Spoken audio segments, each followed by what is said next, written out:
지금 우리가 왜 미국 시장이 잘 되는지를 보면 될 것 같아요. 규제 완화죠. 증시가 아니면 자본시장이 잘 발전할 수 있도록 과도했던 규제 같은 것들은 좀 완화시킬 필요는 있죠. 근데 이런 규제 완화가 궁극적으로는 어느 시점에서 금융위기를 부를 수는 있습니다. 근데 그런 것들을 최소화시키면서 하는 것이 상당히 중요하죠. 그래서 부담이 되는 것들을 줄여주는 거가 심리 개선에 상당히 좋죠. 네. 정부가 어떤 정책을 쓰거나 네. 규제 이런 거에 더 앞서서 기업들의 변화가 중요한 것이고, 코리아 디스카운트의 원이라고 얘기했던 뭐 가버넌스라든지 아니면 배당이라든지 이런 부분을 강화시키는 노력들도 같이 병행되는 게 되게 중요한 것 같아요.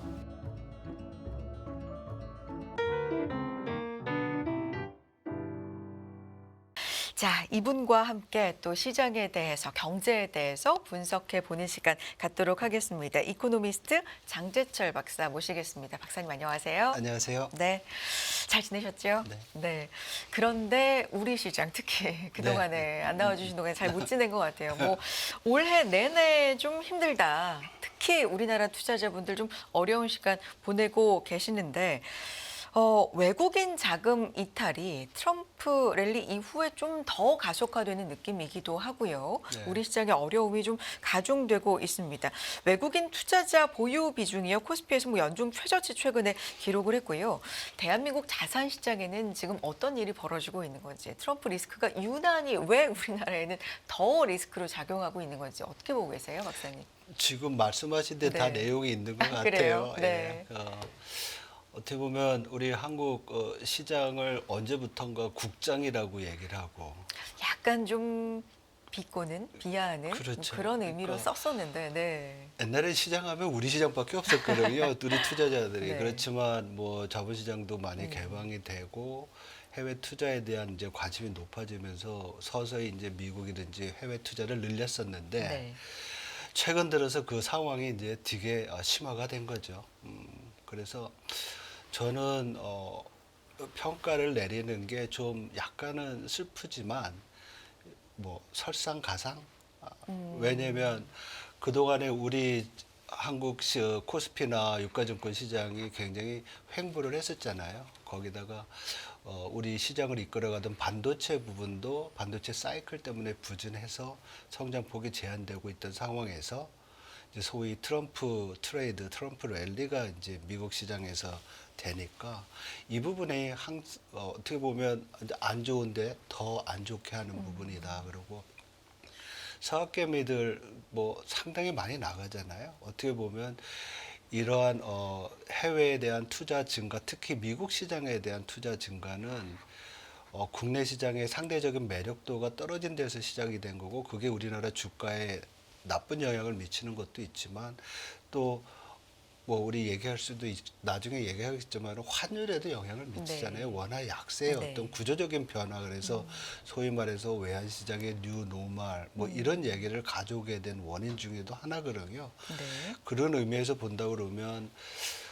우리 이 시장 자체를 평가할 때 이것이 일시적인 경기적인 요인이냐 아니면 구조적인 요인이냐를 평가를 해야 되는데, 어쩌면 한국 경제 펀더멘탈이 그동안 계속 점진적으로 약화되어 왔던 점, 그리고 경쟁력 우위를 가진 산업이 점점 줄어들고 있다는 점에서 보면 구조적인 현상이라도 볼 수 있거든요.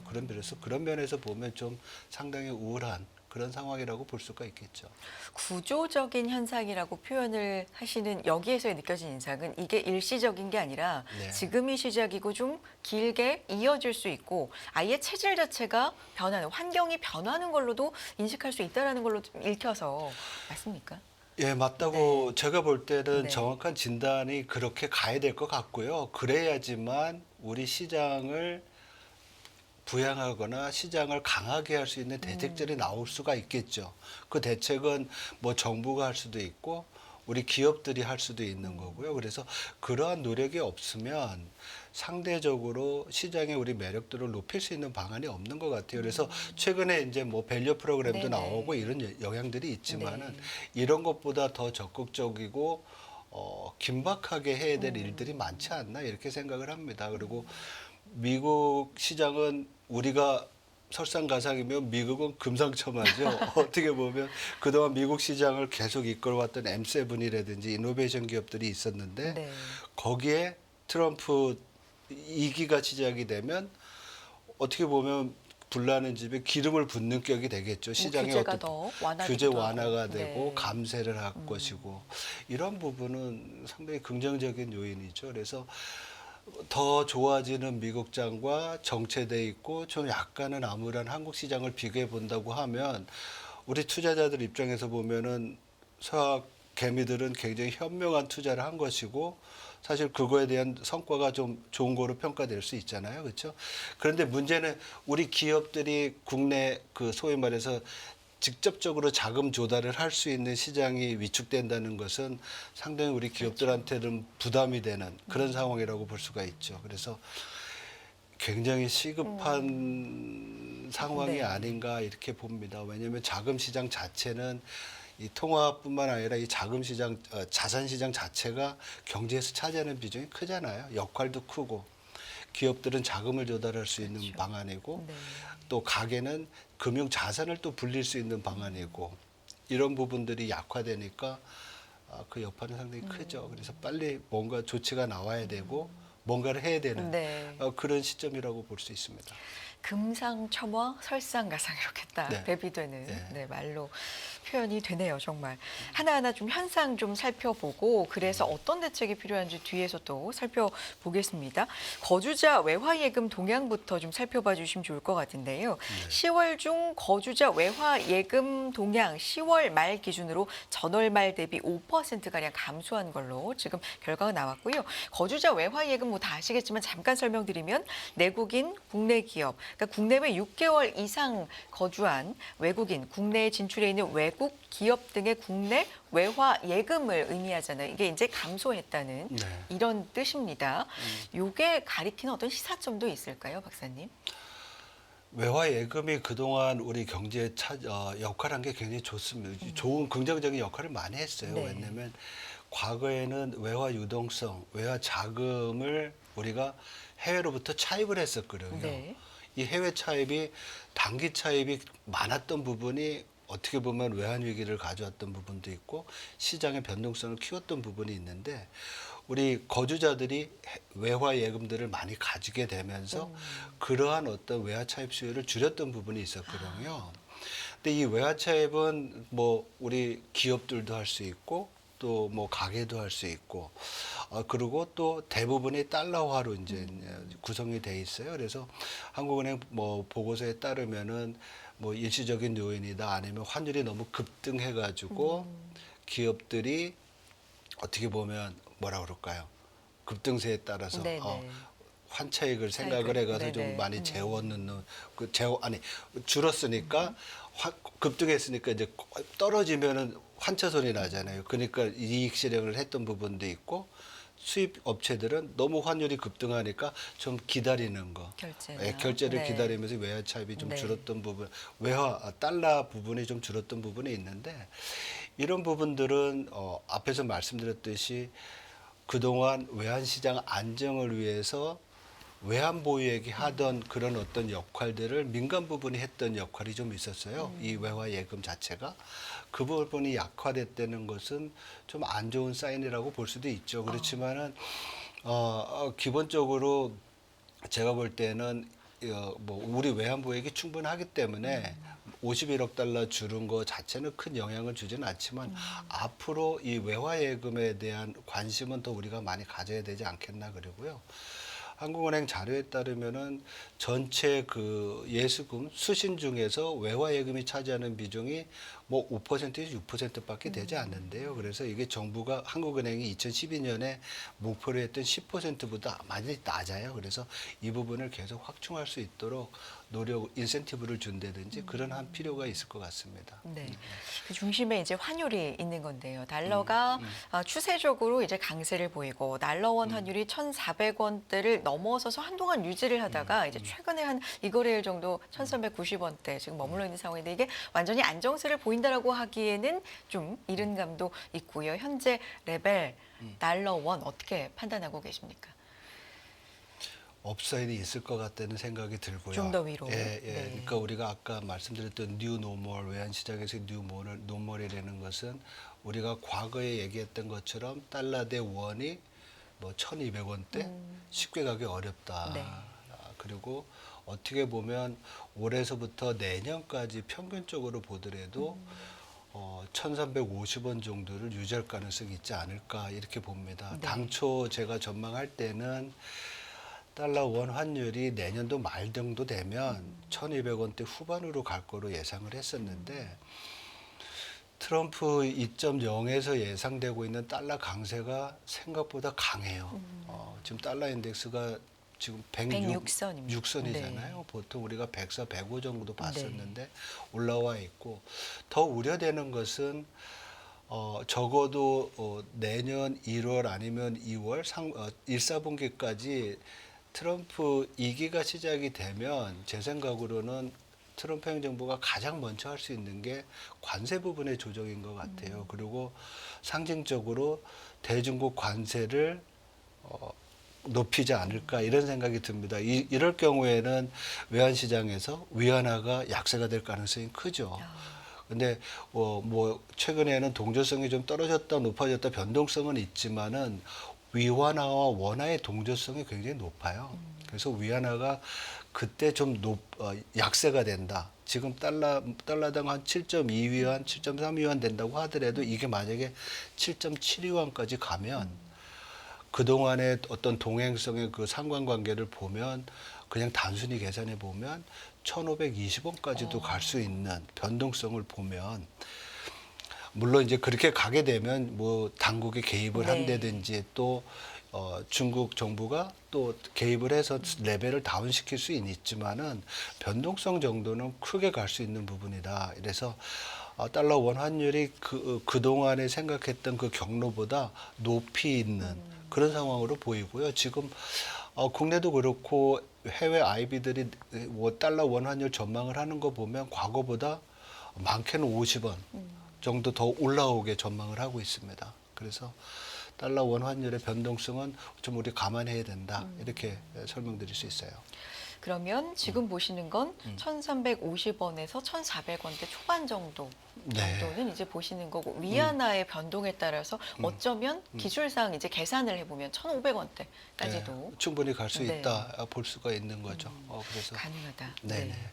이런 말씀해 주셨는데 지금 달러 강세 그러니까 트럼프 2기에 대한 예측 그래서 달러가 강세를 보이고 이런 거 외에도 지금 미국 경제 자체가 굉장히 견조하다라는 얘기는 계속해서 평가가 지금 나오고 있는 상황이잖아요. 네. 지난주 같은 경우도 이제 파월 의장이 금리 인하 속도를 그렇게 빠르게 가져갈 필요가 없다라는 또 취재 이야기를 해서 이게 시장에 좀 영향을 많이 미친 것 같은데요. 그러니까 미국 경제가 견조하다. 미국만 혼자 잘 나간다. 네. 이런 게 네. 달러에도 영향이 있는 겁니까? 어떻습니까? 충분하죠. 왜냐하면 이제 우리가 장기적으로 보면 환율을 결정하는 것은 그 나라의 경제 성장률, 생산성 이게 결정을 하거든요. 네. 근데 만약에 미국 경제 성장률이 다른 나라들보다 강하다. 그러면 다른 나라들 통화보다 달러가 강해되겠죠.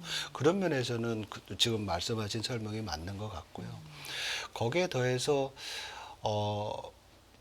어떤 펀더멘털 부분도 있지만은 경제 주체들이 향후 시장에 대한 전망이 되게 중요한 것 네. 같아요. 그러니까 최근에 미 국채 금리가 많이 올라갔잖아요. 여기에는 첫 번째로 지금 설명드렸던 미국 경제 성장률이 좋은 것도 반영이 되고 뭐 우리가 그냥 쉽게 얘기하는 미국 경제의 연착륙이 반영이 된 거다. 경기 침체가 아니라 연착륙이니까 좋은 거잖아요. 그리고 두 번째는 미국 경기가 뭐 상대적으로 좋고 또 감세나 이런 것들이 부양책의 효과니까 인플레이션 압력 높아질 수 있고 그리고 세 번째가 뭐냐면 금리에 영향을 미치는 게 경제 성장률, 인플레이잖아요. 거기다 또 들어가는 게 기간 프리미엄이라는 게 있어요. 텀 프리미엄이라는데 이게 뭐냐면은 국채를 일정 기간 가지고 있으면은 가격 변동이 있으면은 그 리스크가 있잖아요. 근데 트럼프 2기 때 재정 적자가 많이 늘어난다 그래서 적자가 커지면 국채 발행을 많이 해가지고 가격이 떨어지잖아요. 그러면 그거를 보완해 줘야 되는 프리미엄이 기간 프리미엄인데 네. 그게 반영되는 거잖아요. 그래서 국채 금리가 올라가니까 또 미국에 대한 또 매력도가 달러 자산에 대한 매력도가 커지잖아요. 그래서 이런 것들이 복합적으로 작용해서 달러가 강세가 된 거고 그것이 당초 생각했던 것보다 좀 더 세다. 이렇게 이제 설명드릴 수 있는 것 같아요. 그렇습니다. 그런 가운데 이제 국내 얘기로 좀 다시 돌아오자면 이렇게 국내 증시가 계속해서 좀 어려운 상황에 처해 있다 보니까 증시 상황 긴급 점검 회의도 열렸고요. 뭐 밸류 펀드 2천억 원 투입을 개시하기로 했다. 이런 소식도 들으셨을 겁니다. 사실 이 밸류 프로그램이 기대를 좀 많이 모았었어요. 그리고 밸류업으로 인해서 이 기대감으로 외국인 투자자들도 국내에 좀 들어왔던 것도 사실인데 어떻게 보면 하반기 들어서 상반기에 밸류업 기대감으로 들어왔던 외국인들도 약간 어떤 실망감을 좀 받은 거 아니냐라는 인상도 좀 있을 만큼 그런데 또 밸류업 펀드 조성 얘기가 나오고요. 어떻게 보십니까? 기대 효과 좀 있을까요? 뭐 시장 안정을 위해서 여러 가지 조치를 쓰는 거죠. 그러니까 네. 밸류업 뭐 지금 2천억 달러 밸류업 1차 펀드 있고 2천억 원. 네. 예, 2천억 원 그리고 3천억 원을 또 이제 네. 2차로 마련하겠다. 그래서 시장 안정을 위해서는 좋을 것 같은데 앞에서 이제 말씀드렸듯이 우리의 시장 상황이 기저적으로 밸류에이션이 굉장히 낮음에도 불구하고 투자자들이 선뜻 못 들어오는 거는 어떤 구조적인 변화가 있어야 되는 그런 상황이라고 우리가 볼 수 있는 것 같아요. 그래서 이 부분에 대해서는 시장에서 수요를 늘릴 수 있는 방법들이 무엇인가, 수급 문제 같은 것들이 이제 고려가 될 수가 있는 거고요. 해외로 나가는 자금을 줄이고 국내로 들어오게 네. 하는 방법이 뭔가를 좀 고민해야 될 것 같고요. 네네. 아니면 또 MSCI에 들어가서 해외 선진국 펀드에 들어가게 되면 또 해외 투자자들이 들어올 수 있는 부분도 있는 거고요.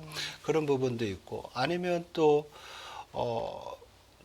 더 중요한 건 어떻게 보면 국내 경기가 침체하니까 국내 내수 기업들이 부진한 거잖아요. 그렇죠.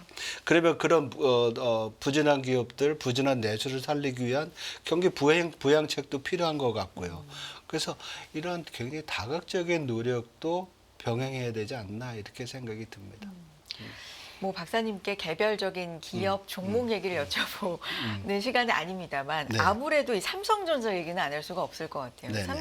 삼성전자 뭐 시총 1위 기업인데 이 4만전자, 10만전자 얘기를 하다가 4만전자까지 이제 갔고 자사주 매입, 소각 뭐 이런 조치들이 이제 나오면서 어떻게 보면 심폐소생술이라고 할까요? 일단은 시장에서 단기적으로는 그 소생술이 좀 성공한 분위기이기도 합니다.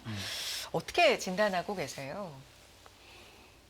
일단은 뭐 불을 끌 수 있는 계기는 된 것 같아요. 주가가 일단 급한 불. 급한 네. 불은 끈 상황이 된 것 같고 사실 이 자사주 매입이 처음 있는 일이 아니잖아요. 네. 자료 찾아보니까 2015년 10월 달에도 약 2달 동안 4조 원 정도를 했고 근데 그때 주가가 오르지 않고 빠졌어요.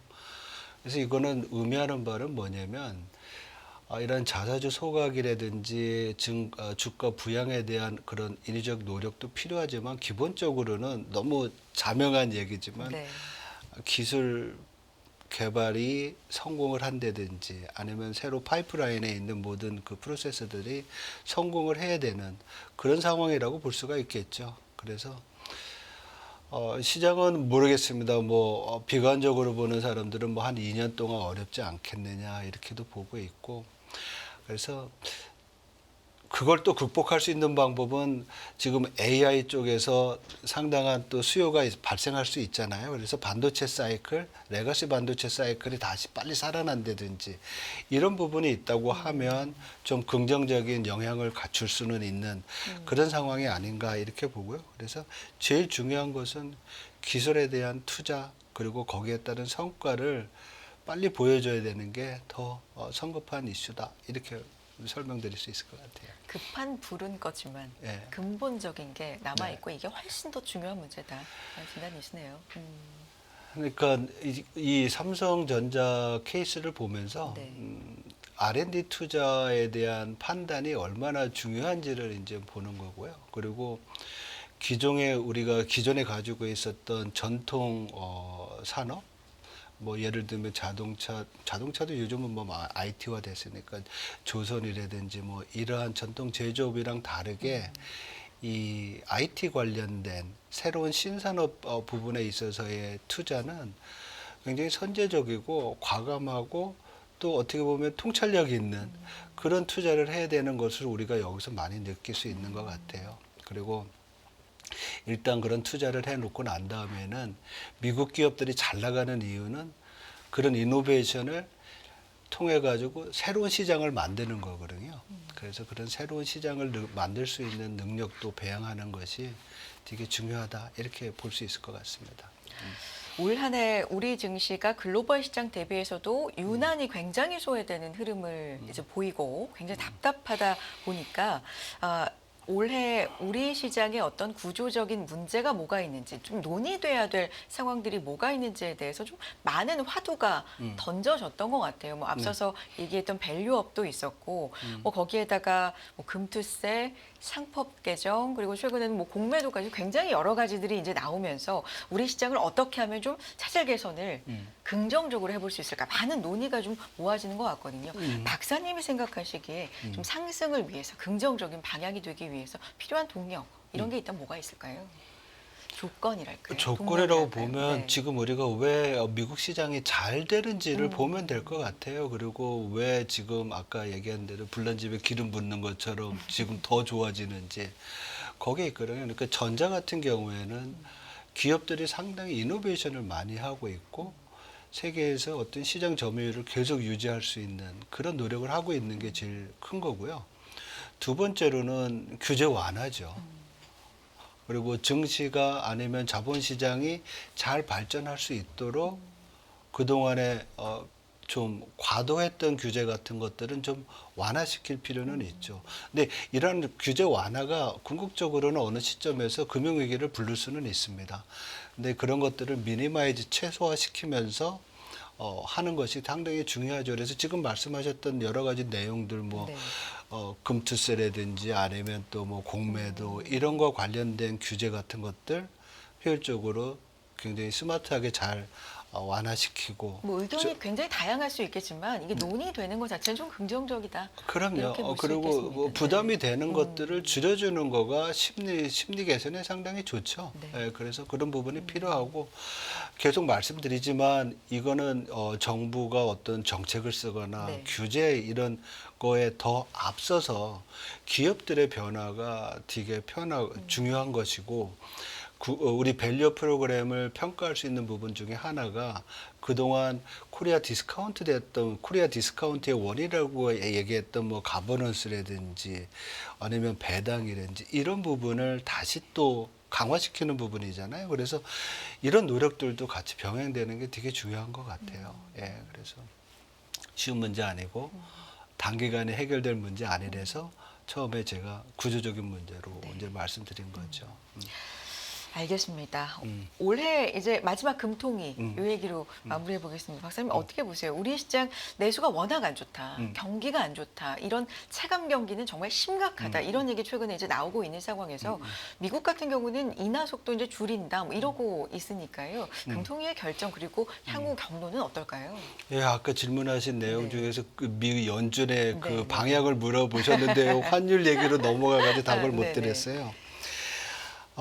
연준 추가 금리 올해 안에 한 번 더 할 것 같고요. 12월 달에.